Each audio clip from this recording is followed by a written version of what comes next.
This podcast is for educational purposes only, does not constitute legal advice, and does not create an attorney-client relationship.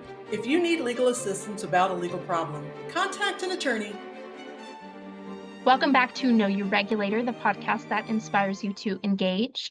I am your host, Simone Murphy, and if you are joining us from our last episode, you heard us dive into the licensing side of things with Daryl Spinks, the Executive Director for the Texas Behavioral Health Executive Council. In the second part of our conversation, we're going to shift gears and talk about something just as important, enforcement. So we'll walk through what happens when a complaint is filed, how investigations unfold, and what behavioral health professionals can do to protect their license. We'll share some key resources and best practices you can use to stay in compliance and avoid potential issues before they start. So let's jump back in. Let's look at what happens when a complaint is filed. Can you walk us through how the complaint process at BHEC works? Sure. And we just recently revamped our complaint process. So if folks want to see what it looks like, an outline of it, you can go to our website and click on, I think it's called Complaints and Discipline or something like that. It's pretty intuitive what it's labeled. Mm-hmm. You can go there and then there's a button that'll tell you, click on that to see the complaint process. We've even got a flow chart there for you. You can look at that if you're curious. But in a nutshell, here's how it works. Complaint comes in. It gets assigned to an investigator. The investigator is first going to look at it to see, does it even, just on its face, does it allege facts that would constitute a violation? If it doesn't, then it gets flushed immediately. We just go ahead and dismiss it. Now, what are some examples of that? I'll give you, this is a real example now. I had a complaint come in against an individual, against a psychologist. His neighbor filed a complaint because his leaves were blowing into the neighbor's pool. That obviously has nothing to do. Yeah. This is the very definition of frivolous right there. That psychologist never even knew that complaint got filed because we flushed it immediately. And we don't tell our licensees if we flush those stuff. We don't even tell them about the existence of it because we don't want them having to tell their insurance carrier that somebody filed a frivolous complaint against them. So they're never even going to know it was filed. But let's say that on its face, it looks like there is something there. The investigator is then going to conduct a preliminary investigation, going to reach out to the respondent or the licensee and kind of get their side of it. And then they're going to determine whether or not, they think there's any fire to go along with whatever smoke they perceived from the very beginning. If so, it gets kicked on up to the legal division. They'll write up a report and then it gets kicked up to the legal division. Legal will look at it and see whether or not the attorney thinks that they can make a case on it. And then if they believe they can, they'll issue what's called a notice of violation, which is a more formal document to the licensee saying, okay, now the investigator looked at it. Now I've looked at it and I think there's something here. So you need to try to convince me why there isn't. And if you can't, then we're going to go to an informal settlement conference, which is your chance to convince either the attorney or possibly a board member, depending on who the ISC panel is made up of. And if you can't do that, if you can't convince them to dismiss it, then you're either going to get an agreed order, a settlement document that'll contain whatever your punishment is going to be in the factual findings and conclusions of law, or you can say, go pound sand, government, I want a hearing, and we go over to SOA and we try it, and it's just like a bench trial, except it's before an administrative law judge, not a district judge.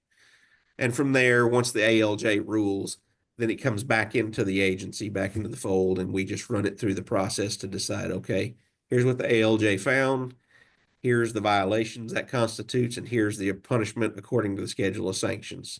That goes back to what I said earlier. The boards get to set the schedule of sanctions, remember. So they're the ones setting what the appropriate punishment is for whatever the factual findings are. So that's how those tie together. That's the process kind of in a nutshell. It's much more convoluted it looks more complicated on paper, but that's just really how it works. It's not difficult to understand. It's certainly not anything you ever want to understand from having to go through it. So I would really encourage everybody, read your rules, understand what you can and can't do, and read, it's a good idea for folks to read when we put out our monthly board packet, or not monthly, but our triannual board meeting packets. I put all the agreed orders that everybody, all the bad, naughty things that people have done are in there. So you can kind of see what's getting folks in trouble. And then don't do that. Stay away from that. But that's kind of my advice on that. Well, that's a perfect segue for my next question, Daryl. What would you say are some of the most common violations that lead to enforcement actions? Here's where your viewership spikes a little bit, probably.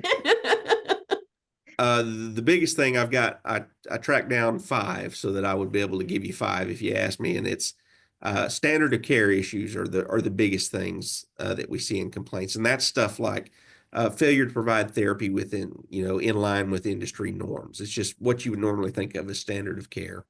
Misdiagnosis, that kind of thing, if you misdiagnose somebody. Sexual misconduct is number 2. I was a little surprised to see that it was that high up, but it is. Dual relationships. Now, sexual misconduct in dual relationships are always going to be like, twins or Right. cousins, because oftentimes the one leads into the other if it's not caught or Exactly. stopped pretty soon. Failure to report would be number 4. Failure to report, criminal offenses or disciplinary actions in other states. And that one is such a silly thing to get hung up on by us. And I'll talk to you a little bit about why in just a second. And then lastly is unprofessional conduct. And that's different from standard of care in that unprofessional conduct are actions or communications that typically just upset the client, inappropriate comments, non-sexual, but inappropriate comments, or you're just rude. We get a lot of complaints about, well, I just don't feel like, he was very understanding. And I'm like, well, maybe you needed to be told something you didn't like. We're not going to sanction somebody for calling you on the carpet when you went to them because your behavior was problematic to begin with. So, those are the 5 big things. On the failure report, I just want to take a little bit of liberty on that. Is I know people view us as kind of the monster that hides in the night looking to snatch your license away. And that statistically, when you look at it, that's just really not the truth. When you look at the number of people that we actually discipline versus the number of complaints we receive, 15% of the complaints that come in result in some sort of disciplinary action. It's not much. So if you are afraid to report that you got caught streaking on South Padre Island, you're a fool. Nobody cares that you went streaking on South Padre Island. Unless you're an axe murderer, it's really hard to, or unless you commit some sort of an offense that is related to what you're practicing, or in connection with your practice. It's just really hard for us to want to do anything, much less do anything to you as a result of, some poor judgment. The criminal system is there to punish and try to redirect your bad decision making. We don't need to pile on unless it's something related to us. So I always tell people, I'm like, look, just report it. It's, 9 times out of 10, it's not going to be a problem. It's just when you don't report it, it's 100% of the time a problem in that case. So that's the only thing I would mention there. Yeah. I mean, I have always felt honesty is the best policy. Sometimes you start lying and you get so deep into that lie, you got to lie on top of it. And Yeah. so I think, yeah, that's good. Just be honest and forthcoming, and that right there is a testament to your character. Yeah. So good advice. Let's say that a license holder does find themselves under investigation. What should they do? Okay, so I know I'm giving a podcast with a law firm here, and I know this is going to sound very strange coming from me, but I would consult with legal counsel first. I'm the government, and here I am telling you, you need to go talk to a lawyer before you talk to us. Now, full disclosure, I'm not telling folks that because I want to be noble or magnanimous or anything. I'm telling you that because it is so much easier for us to deal with an attorney than it is a pro se party or a respondent licensee. Hmm. My folks are really good at doing notes, writing reports within their field, and they are terrible at responding to our preliminary investigation notices or really responding to the information and giving us the information we need. They're usually so distraught, they're nervous, understandably, but that definitely affects your ability to be an effective communicator with us. Right. And an attorney kind of gives you that separation, that degree of separation and that objectivity. Plus, they typically know how we structure. We don't it's a very structured format that we use on our notices that go out. And so usually once you've been practicing with us, you know what it looks like. It's very easy for the attorney to kick out a response. And then they also point us to the evidence in the record that we need to know to help us make a decision and make our investigation go quicker. So the first thing, go talk to a lawyer. That's the biggest thing out there for us, just because let them hold your hand so that we don't have to, is really what it is. And I don't mean that to sound snotty or anything, but that's just a practical truth. Right. The other thing that I would say is, if you find yourself in trouble, make sure you gather up and you keep all the relevant documentation. And for heaven's sakes, don't start changing stuff, because there's where you really get yourself into trouble. Mm-hmm. But not only with us, but that could very well be a crime. Especially if like insurance is involved, anything like that. Make sure you make notes about any conversations you've had that maybe aren't documented in the record. Just make sure you make some notes if you had some kind of conversation, or if your staff had some sort of a conversation with a relevant person. Make sure they've notated that. That way, because as this thing progresses down, you may forget, you may need something to refresh your memory going forward. So just do all of that.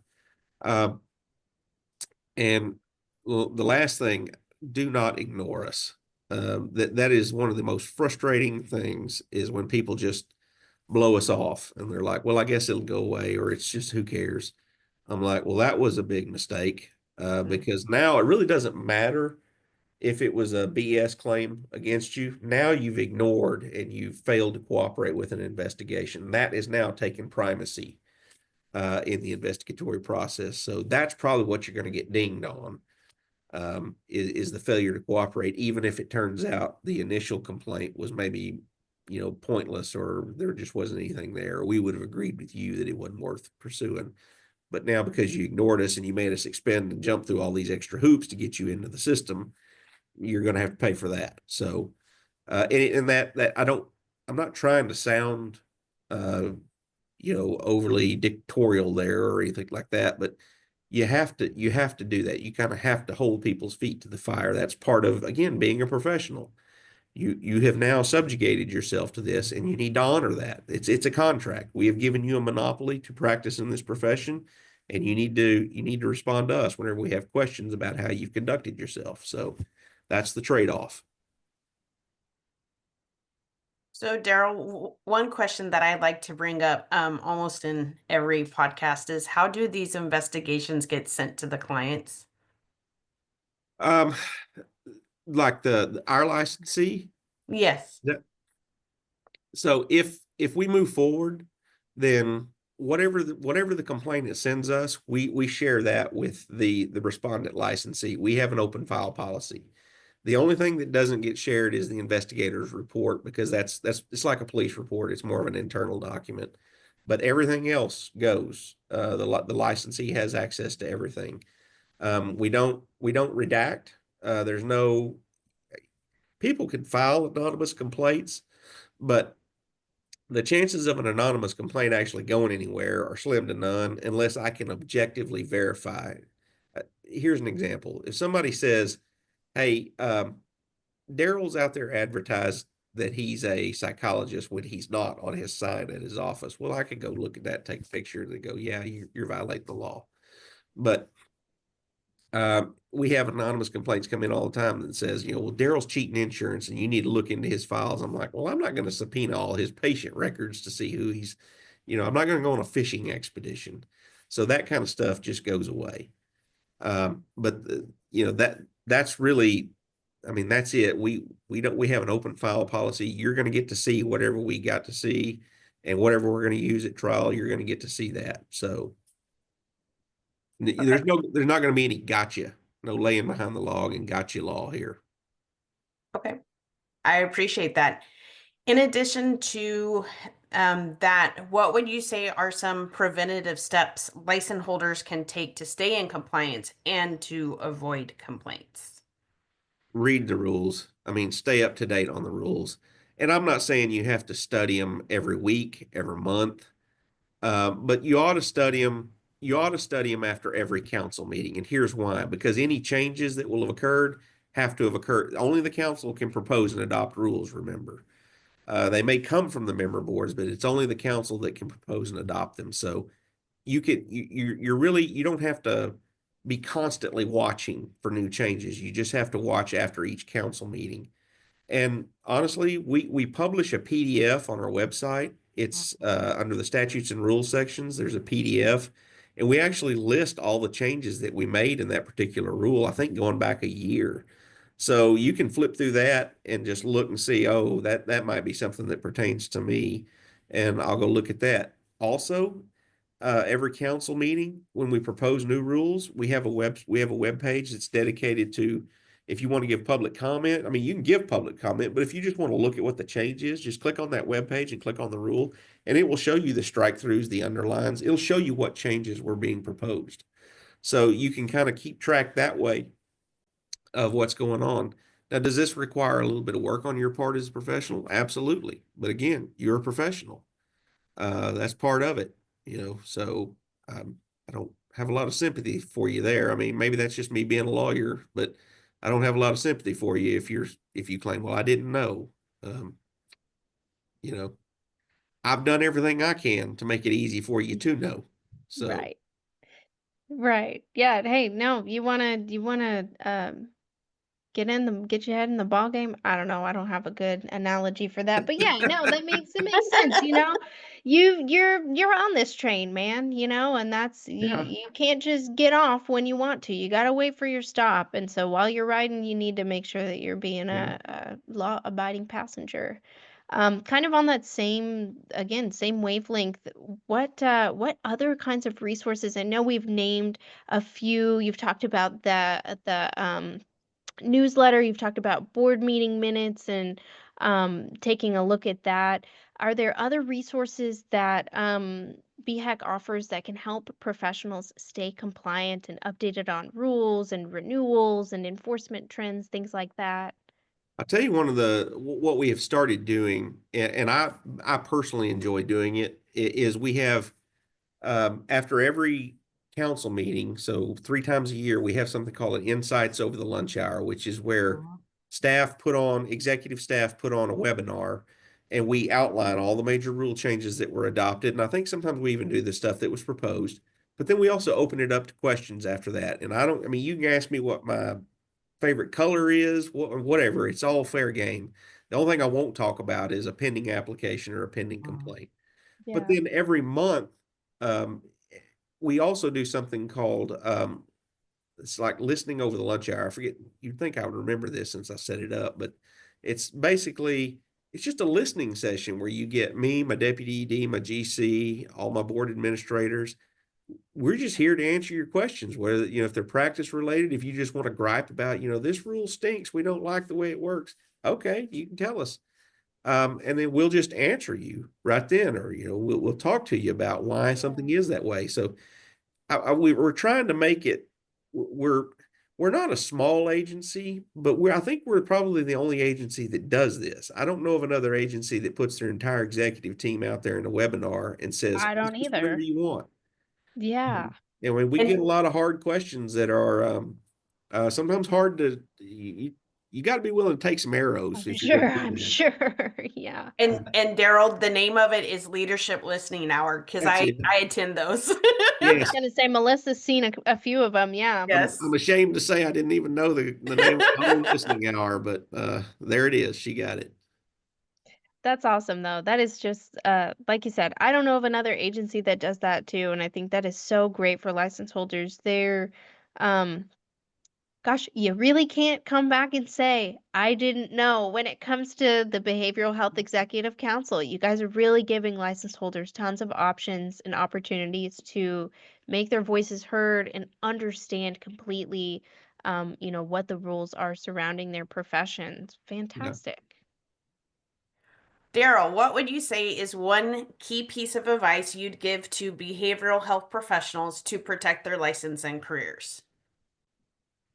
Um, Maintain good communications with your clients and your patients. Well, let me back up. Number one, stay abreast, stay current on what the rules and regs are. It's really not that hard.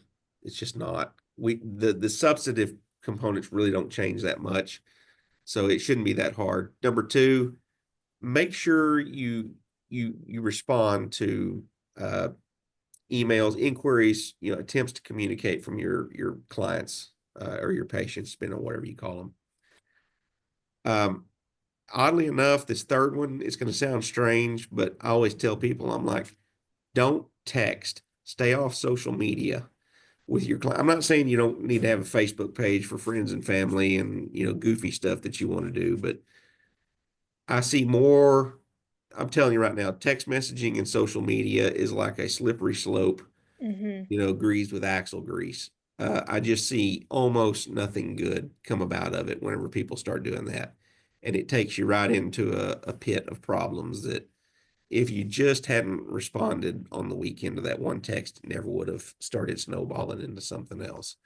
So if there was one thing I could do to get my licensees, I would be like, quit texting, quit texting, quit allowing your patients, your clients to text you. If it were me, I wouldn't even do it for, hey, I'm going to be late to this appointment. I would say, you need to call my secretary or send an email. But you're never going to have my personal cell phone number. That's one of the biggest dangers that I see as the executive director of this agency. And it's true across all the professions. It's not just psychology. It's not counseling. It's true against, across all of them. So I would just avoid that if at all possible. Now, I know there's a big school of thought out there that disagrees with me on that, but I see it as very dangerous.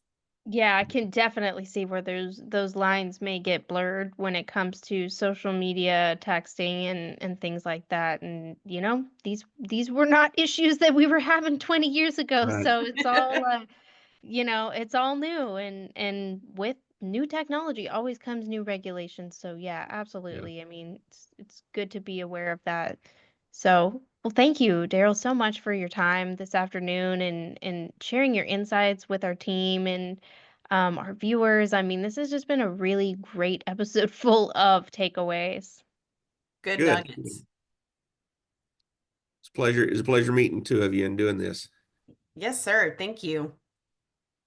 And thank you to our listeners as well. If you would like to learn more about BHEC's rules, licensing updates, or enforcement policies, please visit the website below in our description.